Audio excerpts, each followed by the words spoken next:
Channel अन्य विद्यार्थी this side Kirtika Singh. Hope you doing well. आज का जो हमारा चैप्टर है वो रेस्पिरेशन इन ह्यूमन बींग्स है। हम पहले एक रेस्पिरेशन कर चुके हैं जो कि था प्लांट्स एंड ऑर्गेनिजम्स में। अब हम करेंगे इन ह्यूमन बींग्स। नाउ ये डायग्राम मैंने आपके लिए बना रखा है। ये डायग्राम के थ्रू हम इजीली समझ सकते हैं। तो अगर मैं आपको हम थ्योरी पार्ट भी है, थ्योरी पार्ट बाद में पढ़ते हैं। थ्योरी पार्ट से पहले आपको मैं थोड़ा डायग्रामेटिकली सारा ओवरव्यू दे देती हूँ कि कैसे कैसे एयर पूरा पास होता है। राइट, यहाँ पे हमारे नोज के नॉस्ट्रल्स होते हैं, इसके थ्रू एयर अंदर जाती है। जब अंदर एयर गई, ये इसको बोलते हैं नसल कैविटी। राइट, नसल कैविटी में जो एयर होती है वो क्लीन हो जाती है। जो डस्ट वगैरह होता है, डस्ट पार्टिकल यहाँ रह जाता है एंड क्लीन एयर आपकी बॉडी में अंदर ट्रांसफर करती है by the help of this. ठीक है, यहाँ पे आता है फिर फेरनेक्स। फेरनेक्स एक कॉमन ट्यूब है जिसमें यहाँ से फूड आता है माउथ से और यहाँ से एयर आ रही है, तो ये कॉमन पार्ट हो गया। राइट, दूसरा कलर लेते हैं। तो ये कॉमन पार्ट है फेरनेक्स का। फिर आता है लैरिंक्स। लैरिंक्स एक टाइप ऑफ वॉइस बॉक्स होता है जिसकी आवाज से वोकल होते हैं हम। और इसमें ये आपको मतलब पास जो एयर होती है वो विंड पाइप में, ये विंड पाइप है, विंड पाइप में पास करने के लिए हेल्प करता है। राइट, उसके बाद ये जो विंड पाइप है इसको ट्रैकिया भी बोलते हैं। फिर हमारे आ जाते हैं ये दो लंग्स। ये विंड पाइप जो है वो दो पार्ट्स में डिवाइड हो गया, जैसे कि आप यहाँ देख रहे हो ना। फिर उसमें आते हैं आपके यहाँ पे ये जो दो पार्ट्स में ये जो ट्री की तरह आपकी ब्रांचेस ऐसे फैल गई हैं, इनको बोलते हैं ब्रोंकी। इसके बाद अब ये ब्रांच जो दो पार्ट में डिवाइड हुई है और फैल गई है। देखो ये इस तरीके से यहाँ पे ये ऐसे ट्री की तरह ब्रांचेस जैसे होता है पूरा वो फैल गया एक। और इन ये छोटी छोटी ब्रांचेस जो बनी हुई हैं इनको बोलते हैं ब्रोंकियोलिस। ठीक है, ब्रोंकियोलिस, इसको ये इसकी प्रोनाउंसिएशन की होती है। ठीक है, ये ब्रोंकियोलिस। नाउ इनके पास एक छोटे छोटे लाइक इस तरीके का, जैसे मान लो ये एक ब्रोंकियोलिस है और इसके पास छोटे छोटे इस तरीके के सैक्स बने होते हैं। वर्ड है SACS, सैक्स। सैक भरी होती है पूरी। ठीक है, एक है एल्वियोली, एक को एल्वियोली और बहुत सारी होंगी तो उनको एल्वियोलिस ई लग जाता है, ES लग जाता है। राइट, फिर ये नीचे का ये जो पार्ट है इसको बोलते हैं डायफ्राम। ठीक है, ये जब हम सांस लेते हैं तो फूलता है ऊपर की तरफ, हमारी बॉडी को पुश करता है। वो भी हम पूरा एक्सप्लेन करूंगे मैं आपको कैसे। राइट, तो ये ओवरव्यू डायग्राम आपको समझ आया होगा होप। अगर नहीं समझ आया तो आप रिवाइंड करो और फिर से समझो इसे। फिर क्योंकि हम जब थ्योरी समझेंगे तो आपको फिर लगेगा ये क्या हो रहा है, क्या हो रहा है। पहले थोड़ा सा डायग्राम का ओवरव्यू लेके फिर आगे मूव करो। नाउ अब ये पार्ट्स को एक्सप्लेन करती हूँ मैं आपको। वैसे मैंने ऊपर कर दिया, वही सब यहाँ पे लिखा है, बट फिर भी पार्ट्स। और okay, respiratory system. Nostrils, nostrils होता है एयर एंटर्स थ्रू नोज, जो हमारे नोज में एंटर करती है एयर, तो वो जो दो होल्स होते हैं उनको नॉस्ट्रल्स बोलते हैं। नाउ नसल cavity cleans dust, dust remove, मतलब आपकी एयर जो होती है उसको क्लीन करते हैं, जो भी डस्ट वगैरह होती है वो क्लीन हो जाती है। वार्म रहती है air, moisture in the air, air में मॉइस्चर बना रहता है। फिर आता है फेरनिक्स। फेरनिक्स क्या होता है? Common passage for a food and air. यही मैंने आपको ऊपर बताया था कि कॉमन पैसेज होता है इस तरीके से जिसमें फूड भी ट्रेवल करता है और एयर भी ट्रेवल करती है। फिर आता है लैरिंक्स। लैरिंक्स को एक वॉइस बॉक्स भी बोलते हैं जो साउंड प्रोड्यूस्ड करता है। Allow air into wind pipe, और यही अलाउ करता है कि जब आगे जो विंड पाइप आ रहा है उसमें एयर ट्रांसफर करे। Now trachea. ट्रैकिया को विंड पाइप भी बोलते हैं। ट्यूब विद अ रिंग, इसमें रिंग्स होती हैं इस तरीके का। राइट, जैसे यहाँ पे देखो, अगर आपने ऊपर यहाँ पे नहीं देखा तो देखो ये बना है ना, ये इस तरीके से जो सर्कुलर सर्कुलर आ रहा है, it is a like a ring. Right, now ring of a cartilage. Cartilage की रिंग्स बनी होती हैं। कार्टिलेज एक टाइम ओपन रखने के लिए इन्हें। फिर आता है bronchi. Trachea divides into 2 tubes. Trachea को 2 ट्यूब्स में डिवाइड कर दिया जाता है हर एक लंग्स में। तो ये ट्रैकिया डिवाइड हो गया और दो एक लंग्स में दोनों में जा रहा है। ब्रोंकियोलिस। ब्रोंकियोलिस क्या होता है? Smaller tubes inside the lung with छोटी-छोटी ट्यूब्स जो और डिवाइड हो जाती है ब्रोंकी की, वो होती है ब्रोंकियोलिस। एल्वियोली। एल्वियोली है टाइनी बलून लाइक अ एयर सैक्स। बलून की तरह एक एयर के सैक्स बने होते हैं जिसमें हवा भरी होती है एक तरीके से। This is a place where the exchange of gas. तो यही सबसे मेन है जहाँ पे सारी परफॉर्मेंस होती है, जहाँ पे सारे रेस्पिरेशन प्रोसेस में एयर एक्सचेंज होती है। ठीक है।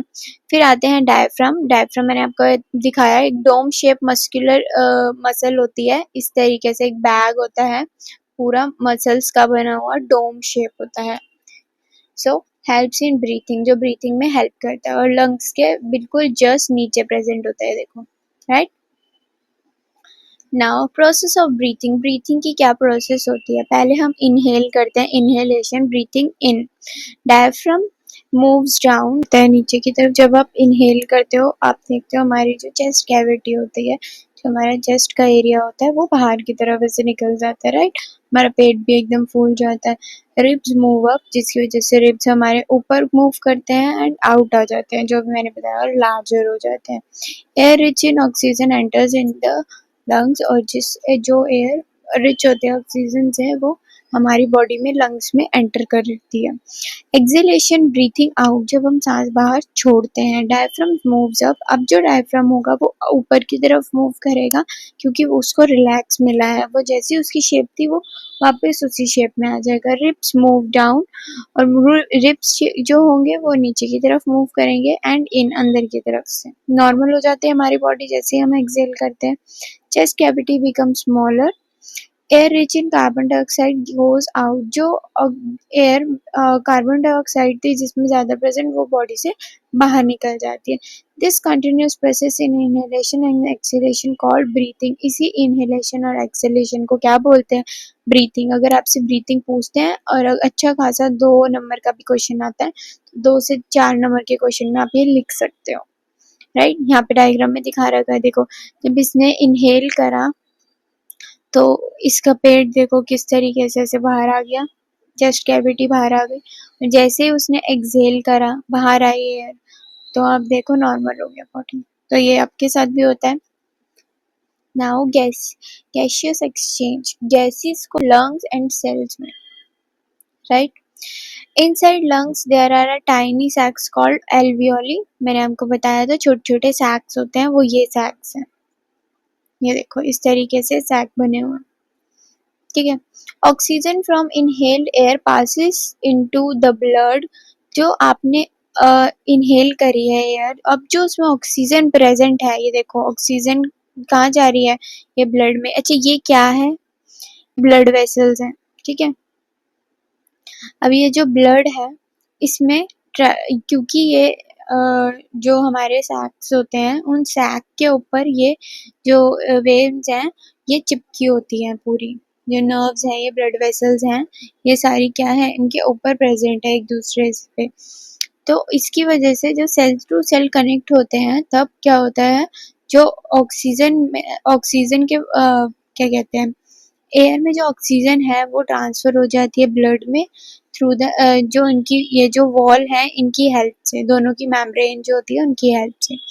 और जो carbon dioxide through passes through the alveoli into in exhale, और जो इसमें कार्बन डाइऑक्साइड है वो वापस एल्वियोली में आ जाती है। तो एल्वियोली से ऑक्सीजन कहाँ जाती है? ब्लड वेसल्स में, और ब्लड वेसल से कार्बन डाइऑक्साइड कहाँ जाती है? एल्वियोली में, राइट। तो blood carries oxygen to all the bodies. तो जब हमने ऑक्सीजन ब्लड वेसल्स में कैरी हो गई, तो वो अब कहाँ जाएंगी? पूरी बॉडी में। ब्लड ब्लड ऑब्वियसली पूरी बॉडी में है, फ्लो करता है, तो अब पूरी बॉडी में ऑक्सीजन की नीड जहाँ जहाँ होगी वहाँ पे हो जाएगा। तो इसकी हेल्प से फूड ब्रेक डाउन हो जाएगा। अब जो ऑक्सीजन, जो CO2 के एटम्स हैं, जो CO2 के पार्टिकल, जो एयर है जिसमें CO2 प्रेजेंट है, जैसे जैसे ऑक्सीजन हमारी बॉडी में आई थी, वैसे वैसे ऑक्सीजन बॉडी से आउट भी हो जाएगी। तो ये जो पूरी प्रोसेस हमने यहाँ जानी थी, ये इसी जैसे-जैसे एयर आई थी वैसे-वैसे इस यहाँ से वापस होते हुए आपकी एयर जो का CO2 है वो आउट हो जाएगी, राइट? नाउ सेलुलर रेस्पिरेशन जब जो एनर्जी रिलीज हुई, अब जो सेल्स के बाद सेल कैसे रिस्पायर करेंगे, गैस एक्सचेंज इन एल्वियोली हमने देख लिया। Oxygen from inhale air diffuses into blood. अब जो इनहेल एयर हुई है जिसमें ऑक्सीजन है वो ब्लड में डिसॉल्व हो जाएगी, डिफ्यूज हो जाएगी। कार्बन डाइऑक्साइड जो होगी वो blood diffuse into the alveoli to the exhale. तो जो ब्लड में कार्बन डाइऑक्साइड डिफ्यूज है वो एल्वियोली में ट्रांसफर होके बॉडी से बाहर निकल जाएगी, एक्सहेल हो जाएगी। और यही वेस्ट प्रोडक्ट क्या होता है जब रिस्पायर कर रहे हैं हम, तो दो चीजें होती हैं, एक वाटर होता है और एक CO2 होता है। CO2 आपने देख लिया कि कैसे आउट होएगी, वाटर भी इसी के साथ आउट हो जाता है, बट क्यों एज अ वाटर वेपर बन जाता है, क्योंकि वो जब हमारे नॉस्ट्रिल से निकल रहा है तो वो एज अ वाटर वेपर की तरह आउट हो जाता है, राइट? इतने छोटे टाइनी होते हैं तो वो एयर में मिक्स हो जाता है, हमें पता नहीं चलता। ट्रांसपोर्ट ऑफ गैसेस की ट्रांसपोर्टेशन कैसे होती है, जो अभी हमने ऊपर देखा। Blood carries oxygen to all the body cells. Blood जो होता है वो सारे बॉडी सेल्स के पास ऑक्सीजन लेके जाता है, फिर carbon dioxide from a cells is carried back to the lungs. और ब्लड जो है वो उनको ऑक्सीजन देता है हर बॉडी सेल को, और उनसे कार्बन डाइऑक्साइड लेता है, और जब वो ले लेता है वो वापस एल्वियोली के पास लेकर जाता है लंग्स में, और वो एल्वियोली क्या करती है, जैसे जैसे ऑक्सीजन आई थी वैसे वैसे कार्बन डाइऑक्साइड आउट हो जाती है। Energy production in cells. Inside cells oxygen combines with glucose. अब जब ऑक्सीजन पहुंच गई है सेल के पास तो सेल में क्या होगा, ऑक्सीजन ग्लूकोज के साथ कंबाइन होगी और एनर्जी रिलीज होगी, कार्बन डाइऑक्साइड रिलीज होगी, वाटर रिलीज होगी। तो मैंने आपको वेस्ट प्रोडक्ट तो बता दिया था, एनर्जी ATP के फॉर्म में हम यूज कर लेंगे, कार्बन डाइऑक्साइड एक्सहेल हो जाएगी, वाटर भी एक्सहेल हो जाता है। This is aerobic respiration. तो इसे ही क्या बोलते हैं, एरोबिक रेस्पिरेशन बोलते हैं। एरोबिक रेस्पिरेशन होती वो है जिसमें ऑक्सीजन प्रेजेंट हो, राइट, एक अच्छे अमाउंट में। नाउ ब्रीथिंग रेट क्या होता है ह्यूमन बॉडी के लिए, नॉर्मल ह्यूमन बॉडी का ब्रीथिंग रेट होता है अबाउट 15 to 18 टाइम्स पर मिनट एट अ रेस्ट। मतलब रेस्ट ले लेके 15 से 18 बार 1 मिनट में आप रिस्पायर कर रहे हो। हाँ, हमें पता नहीं चलता कि हम इतनी बार रिस्पायर कर रहे हैं, बट कर रहे हैं, हमारी बॉडी कर रही है अपने आप। ड्यूरिंग एक्सरसाइज, बट यही आप अगर कोई हैवी एक्सरसाइज कर रहे हो तो ये रेट इंक्रीज भी हो सकता है, बार बार ज़्यादा ज़्यादा एकदम सांस फूल जाती है तो ये भी हो सकता है, क्योंकि आप रिस्पायर कर रहे हो उस वजह से, सॉरी आप एक्सरसाइज कर रहे हो उस वजह से।